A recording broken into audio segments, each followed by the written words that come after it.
তোমার ব্লগ হচ্ছে না ওর ব্লগ হচ্ছে? দিদির ব্লগ। আমি তোরা একটু নি দাদা ডক্টর বলবো কি ডাক্তার। Hello guys, welcome back to my channel আরিয়ানদা ট্রুম্পাতে। সবাই কেমন আছো? আশা করি সবাই ভালো আছো, সুস্থ আছো। কটা বাজে এখন? 8টা বাজে। তোরা আজকে তো জলদি উঠলি না?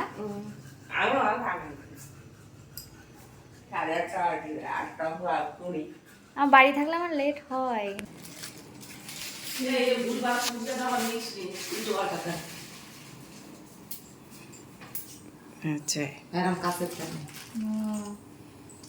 না দিদি ভালোই করে।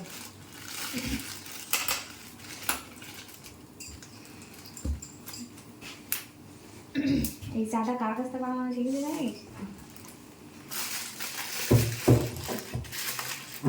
বাংলাদেশ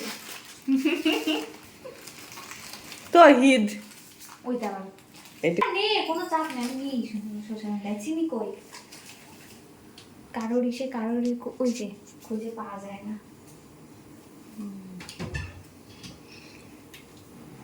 দিদিকে আমি বলেছি একটু আমার ক্যামেরাটা ধরে দেওয়ার জন্য। দিদি দেখো ক্যামেরা ধরছে, মানে আমার ফেসটা তো ধরছে না। আমি বলেছি চা করছি, একটু ক্যামেরাটা ধর, যে আমি চা করছি। ও বাবা, ও শুধু চাটাই নিয়ে মানে বসে আছে, আমাকে নেয়নি। মানে আমি কোথায় খুলে নিয়ে আসো। জল আর একটু দেবো না? হবে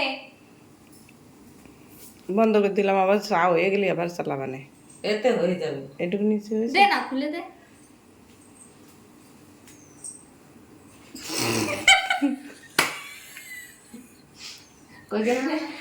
দাঁড়া খুলে তো দেবো, দাঁড়া। দেখ খুলতে পারতেছি না। একজন ভদ্র মহিলা চা করে একজনকে বশ করবে বলছে, চা করতে এসছে চিনির ডিব্বাই খুলতে পারছে রেডি চাই। বাংলাদেশে ওগুলো রেডি চা বলে।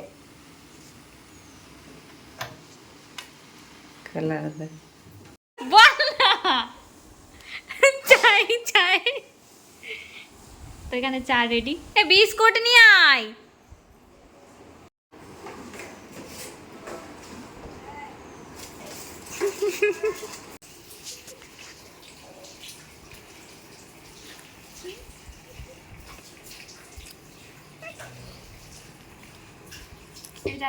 এটা মুচকি, এটা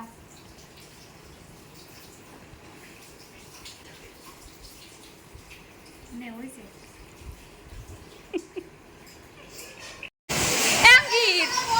দাদা কই শিল কই?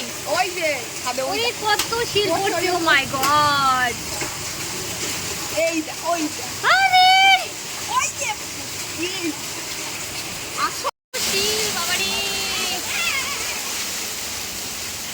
রেডি হয়ে গেছে, এখন বেরোবো। দিদি যাবে মাছ দিয়াতে, আর আমি যাবো সোদপুরে। বাইরে পয়সা আছে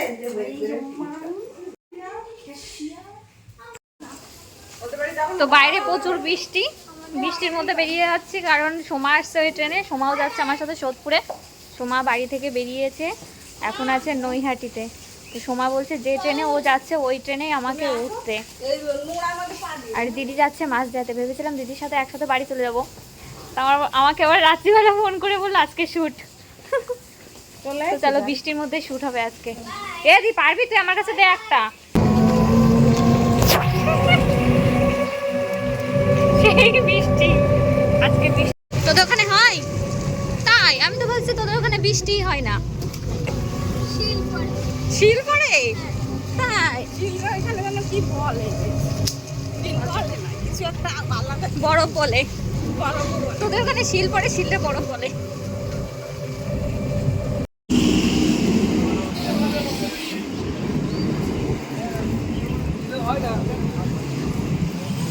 পলতা স্টেশন থেকে আমি একদমই কথা বলতে পারিনি, কারণ আমি স্টেশনে পৌঁছেছি আর ট্রেনের খবর হয়ে গেছে। কোনো রকমভাবে টিকিটটা কেটে আমি দৌড়ে ট্রেনটা ধরেছি, আর দিদিদের সাথেও সেইভাবে মানে দেখাতে পারিনি তোমাদের। আর তো দিদি গেদের ট্রেনে গেছে বাড়িতে, আর আমি এই যে সোদপুরে নেমে গেছে, আর বোনও ওই ট্রেনেই ছিল, যেহেতু আমাকে ওই গেদের ট্রেনটাই ধরতে হবে। তো এখন সোদপুরে নেমে গেছি। হঠাৎ করে রাত্রি 1টার সময় প্রকাশদা কল করে বলল যে আজকে সোদপুরে আসতে, শ্যুট করবে। তো আমিও যখন দিদি বাড়িতে ছিলাম ভাবলাম যে চলো তাহলে এখান থেকে আবার বাড়ি যাব, বাড়ি গিয়ে আবার আসবো, অনেকটা মানে দূর হয়ে যায়।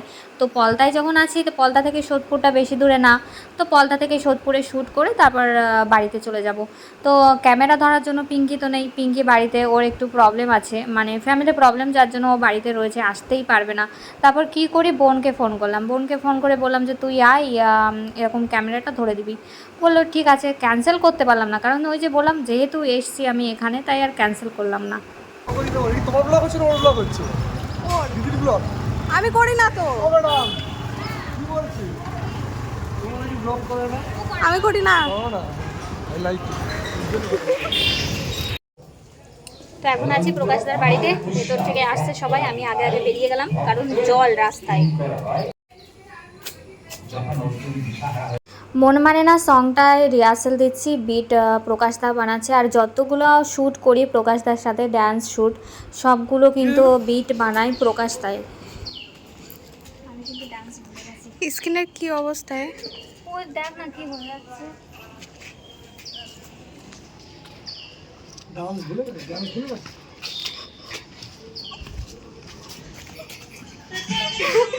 এই সঙের ড্যান্সগুলো অলরেডি পোস্ট হয়ে গেছে, একটা এখনও পর্যন্ত পোস্ট হয়নি, একটা রয়ে গেছে। মানে 3টে শ্যুট করেছিলাম ওই দিনটায়, হাতে টাইম ছিল না, মানে 3টে ড্যান্স বিট তুলতেই অনেকটা কষ্ট হয়ে যায়।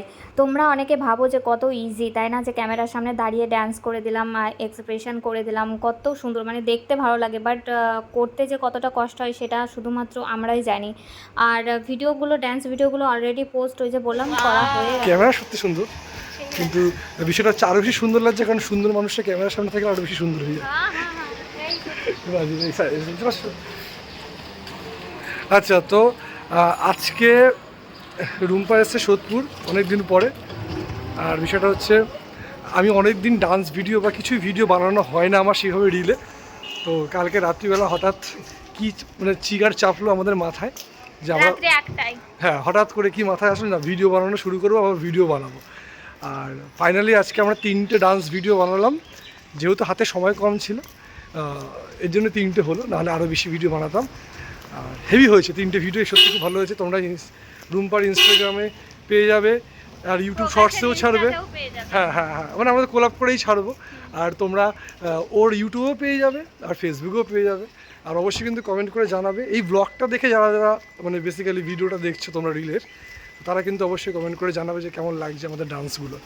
আর একটা কথা, যে এখন আমাদের প্রচণ্ড খিদে পেয়েছে, আর পাচ্ছি না সকাল থেকে না খাওয়া বলতে গেলে।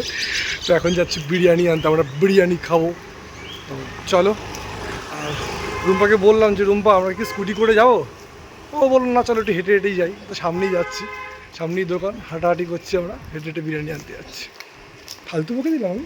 না না ঠিকই আছে, হ্যাঁ ওকে, চলো দেখতে থাকো। এই যে আমরা এখন এখানে বসে খাওয়া দাওয়া করছি বিরিয়ানি। তো বিরিয়ানিটা আমার খুব একটা পছন্দের না, আমার খুব একটা ভালো লাগে না, এটা আরিয়ানের খুব পছন্দের ছিল বিরিয়ানিটা। আর সোমা বেশ ভালোই খায় আর কি, আমি খুব একটা আমার চলে না। বাড়িতে যাওয়ার টাইম হয়ে যাচ্ছে আমার, 8টাতে ট্রেন আছে, 8:45 আই থিঙ্ক, হ্যাঁ হবে হয়তো। যাই হোক, তো এখানে বসে একটু আড্ডা মারছিলাম, আড্ডা না রেস্ট নিচ্ছিলাম আর কি। বাইরে আজকে প্রচুর বৃষ্টি হয়েছে, এইদিকেও খুব বৃষ্টি হয়েছে। আর তোমাদের কিছু কথা বলি কি, তো যখনই আমি কোনো ছেলের সাথে ভিডিও শ্যুট করি, বিশেষ করে প্রকাশদা আর ওইদিকে কে আরিয়ান্তের সাথে তো আর করি না, ওর সাথে ভিডিও করা বন্ধ করে দিয়েছি। অক্ষয়ের সাথে একটা ভিডিও করেছি, বাট প্রকাশদার সাথে আমার বেশি ভিডিও করতে হয় আর কি। তো তোমাদের অনেক অনেক ধরনের কমেন্ট আসে। কিছুদিন আগে আমি আরেকটা ভাইয়ের সাথে শ্যুট করেছিলাম, সৌরভ, ভিক্টোরিয়াতে দেখবে অনেক শ্যুট আছে। তো ও কিন্তু ভাই হয়, আমি ভাই বলে ডাকি ওকে। আর প্রকাশদাকে প্রকাশদা বলেই ডাকি। তো যাই হোক, যারা বাজে কমেন্ট করো, মানে আমার সাথে যারা ভিডিও করে তাদেরকে পাবলিক টার্গেট করে, কিছু কিছু পাবলিক, সব পাবলিক না, যেমন প্রকাশ দাকে পার্সোনালি অনেকেই বলেছে যে ওর সাথে ভিডিও করো না, সৌরভকেও পার্সোনালি অনেকে বলেছে আমার সাথে ভিডিও করো না। তো একটা জিনিস আমি দেখি যে আমার ভালো না কিছু কিছু পাবলিক দেখতে পারে না, এটা হচ্ছে ব্যাপার। কিছু কিছু পাবলিক দেখতে পারে না, হিংসা করে চলে। আর যারা আমাকে কাছ থেকে চেনো না তারা দয়া করে আমার বিষয়ে কোনো কথা বলতে যাবে না। আগে আমাকে চেনো জানো তারপর আমার বিষয়ে কথা বলো। অ্যাকচুয়ালি কী বলো তো, তাদের স্বভাবটাই এরকম। আমি এরকম মানুষও দেখেছি যারা আমার সামনে থেকে ভালো ব্যবহার করে, তারা আমার পেছনে আমার গুণ গায়, মানে আমার খারাপ কথা বলে বেড়ায়। এরকম মানুষ আমি প্রচুর দেখেছি। যখন আরিয়ান ছিল তখন তো আমি খুব ভালো ছিলাম, তাই না? মানে যারা নেগেটিভ কমেন্ট করো তাদেরকেই বলছি যে যখন আরিয়ান ছিল তখন আমি খুব ভালো ছিলাম, মানে ভালো, সবাই দেখেছো ভালোভাবে চিনতে জানতে। আর যেই আরিয়ান চলে গেছে ব্যাস আমি এখন সবার চোখে খারাপ হয়ে গেছি। আর সবাই কথায় কথায় বলে দুটো বিয়ে, একটা হাজব্যান্ড নেই, আরেকটা হাজব্যান্ড টিকলো না, আরেকটা হবে।